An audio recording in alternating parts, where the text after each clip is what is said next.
Good morning guys. So that was a really awkward zoom in. It is the first day of the AYEARATHON and this month's theme is mythologies and retellings. So I'm hoping to focus on the Trials of Apollo books by Rick Riordan. I've been kind of saving these for this readathon. So this week, my cat's asking for her breakfast. I will feed her in a minute before I feed myself. This week I really hope to try and get through.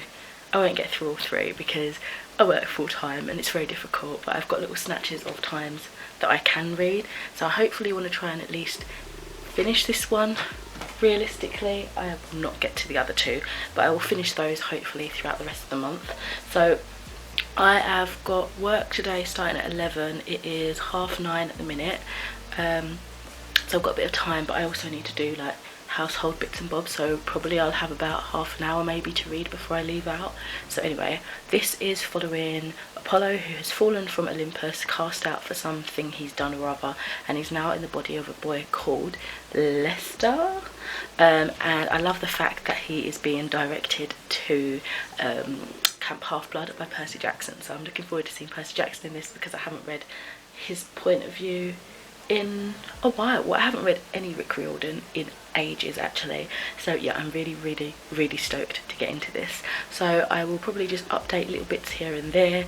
I don't think I'll do it as an intense reading vlog. I don't want it to be too long, but we shall see, because you guys know that I ramble on. But anyway, all thoughts will be collected in my Goodreads reviews and also my wrap up at the end of the month as well. So yeah, I will catch you when I next have an update to do. So I don't know why I wanted to mention this, but I just read it and like the little acknowledgement at the beginning says, is it Calliope? And I don't know, that made me smile because I was just watching Tidelanders. Well, I finished the season now, and the main character is called Calliope, or Calliope, I don't know how to pronounce it, but I was like, it's a name that I don't really hear often. I thought it was like a mythical name anyway, and now all of a sudden I see it. Also, I really do like these chapter headings. They kind of, are they supposed to be like haikus or like just poetry? It makes sense because, you know, got a poetry, music, arts, that sort of stuff. So far I'm literally only on chapter 2.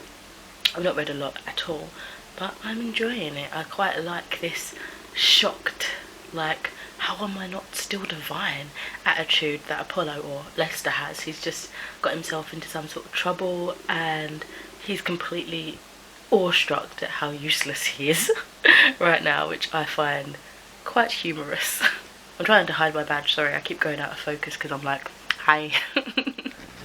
Good evening guys, so I thought I'd just come in with an update for the Trials of Apollo, the Hidden Oracle. I feel like I'm going to be calling this the Trials of Apollo, like, even though that's like the title of the series, I think, just because it's so bold and it kind of like the actual title gets lost at the bottom. Stunning cover though, I've got to say. I am really enjoying this. I'm only like just shy of 70 pages in, but that's usually enough for me to gauge whether I enjoy it or not. Like 50 pages is about the amount that I take to get into a book, but I got into it, I'd say, quite quickly, so my ear needs to pop and my cat's going crazy. I absolutely love these superhero references in here. There was a joke about Aquaman, there was just a joke about Groot, like Garootin, saying one word over and over and over again, which I found really funny. And I'm really liking these new cast of characters. I quite like Lester. I love how, I want it was Apollo, but I don't know, I feel weird calling him that. I don't know. I quite like how obnoxious he is, and like, I don't know, it's just like completely oblivious to that. And I'm really liking Meg, our other main character. We met Percy really soon, which I'm happy about. I hope he stays put for like the whole of this book because I'm really enjoying like reading about him again. I absolutely love it. Yeah, so far I'm really enjoying this, but I'm not surprised. Hi folks, it is 20 to 11. I thought I'd quickly come on here and do an update for day 2. I feel like I updated this morning, but I thought I'd come back on anyway. I have been sitting here trying to sort out my editing for my wrap up / TBR, which I'm setting like to go up straight away. But I had some issues every time I update my Film or a Wondershare editing system, something always goes wrong, and then it kept saying that I didn't have permission to save. So yeah, there was a whole hoo-ha. I figured it out in the end, and I managed to save and export my files and stuff. Luckily I didn't edit too much before I saved and realised I couldn't save. So yeah, anyway, I've been reading on and off all evening, my lunch break, Apollo, and I am currently on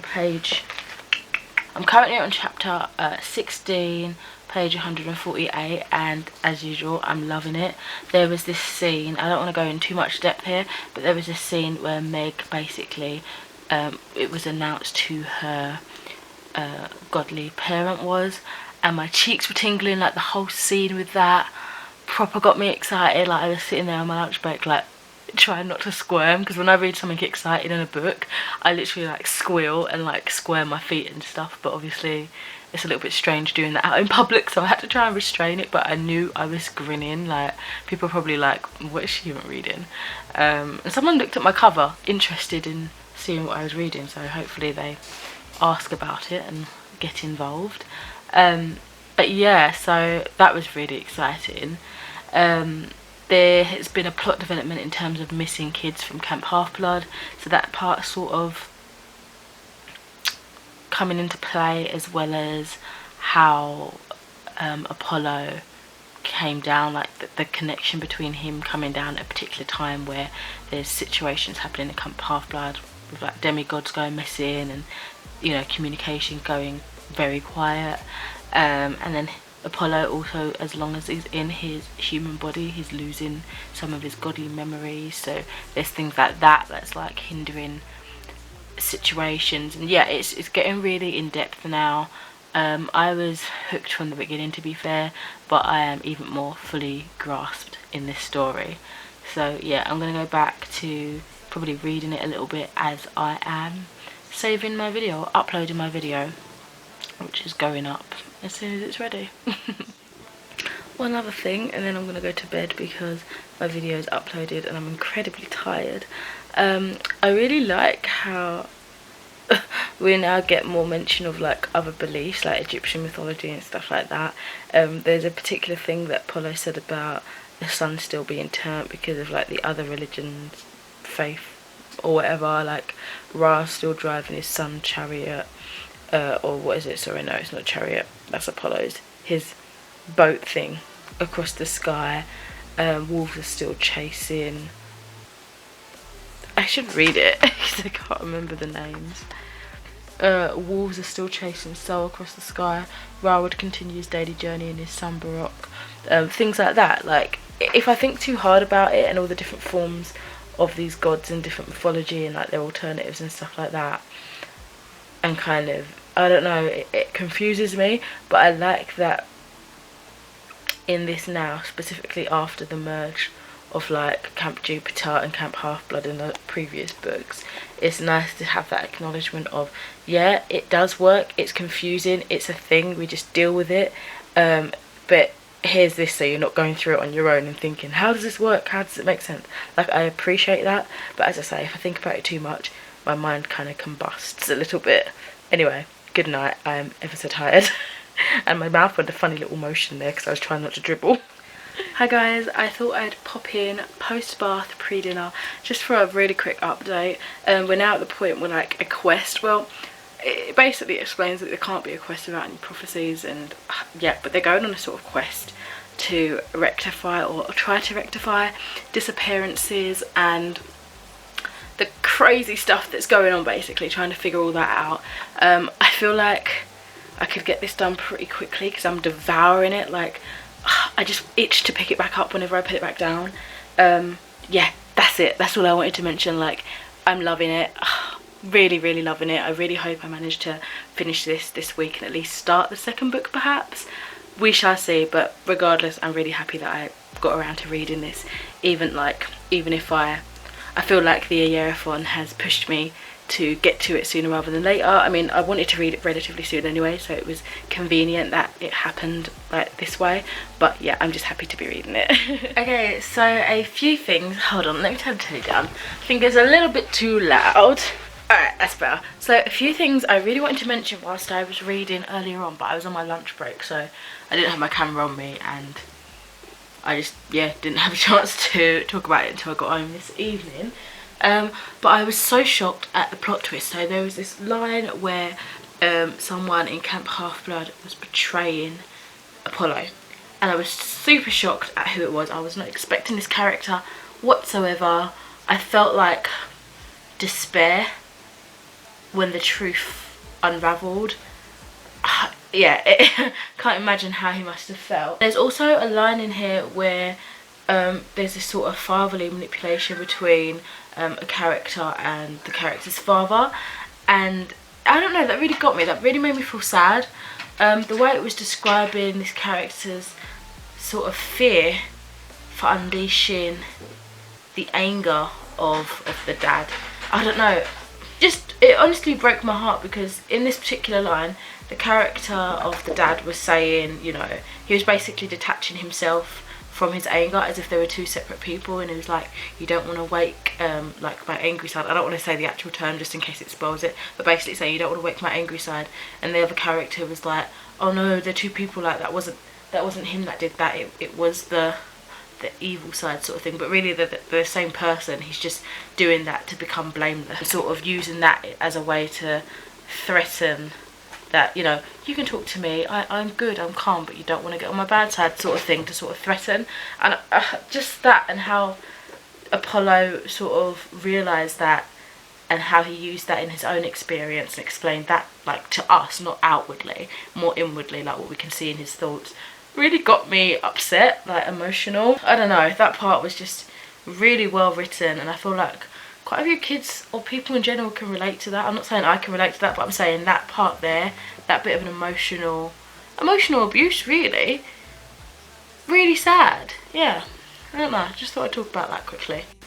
Oh my god, so I finished the main book like a little while ago today, but I was reading like the extra bits, like, you know, the little glossary at the back, and then it also had a short bonus story, which was one of the older short stories. It was The Singer of Apollo, and it was like a quest, a silly quest that Apollo put Percy and Grover on in terms of like his singing career, and it was so fun. Like, in terms of that actual book, I definitely gave it 5 stars.